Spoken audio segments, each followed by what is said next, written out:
Donc, pour fabriquer un MNA, un modèle numérique d'altitude, ou en fait une couche matricielle où on prend les données d'une carte topographique pour en fabriquer là, une couche matricielle, on va utiliser un outil qui s'appelle Topo2Raster.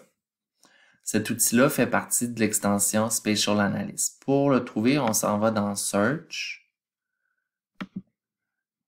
On va taper Topo2Raster, puis on va choisir celui qui est dans Spatial Analyst.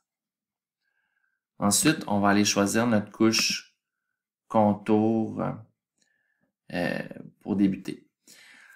Ce qu'il faut comprendre, c'est que dans une couche vectorielle, on a plusieurs variables, tandis que dans une couche matricielle, on a une seule variable qui est représentée. Puis ici, on veut que ça soit l'altitude. Donc, il faut aller choisir dans Field la colonne de la couche vectorielle dont on veut les valeurs dans notre matrice. Donc ici, c'est dans la colonne Elevation. Ensuite, on va choisir notre Output Surface Raster.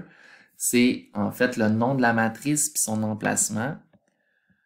Donc ici, j'en avais créé une autre là, tantôt pour tester. Donc je vais l'appeler pareil, mais je vais l'appeler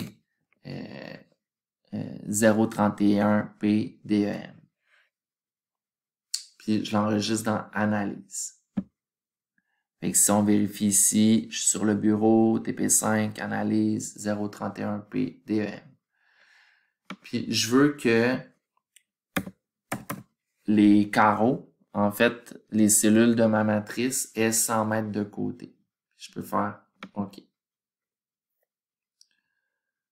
Donc, ça prend un certain temps avant que cette opération-là se fasse parce que c'est long pour le logiciel de convertir une carte vectorielle en beaucoup de carreaux de 100 mètres de côté avec une seule valeur par carreau. Ça en fait vraiment une très grande quantité. Donc, on voit ici en bas que c'est en train là, de procéder. Quand ça va être terminé, la nouvelle couche va apparaître, en fait, dans la Table of Content, la table de contenu. Il faut être un peu patient. Donc, ça vient de fonctionner. Donc, on a notre Topo2Raster qui était affiché en bas comme étant fait. Puis, on a notre nouvelle couche, notre O31P DEM, qui est en fait une couche matricielle. Si je décoche ma couche vectorielle, je vais mieux la voir. Donc, tout ça, c'est composé de tout petits carreaux de 100 mètres de côté.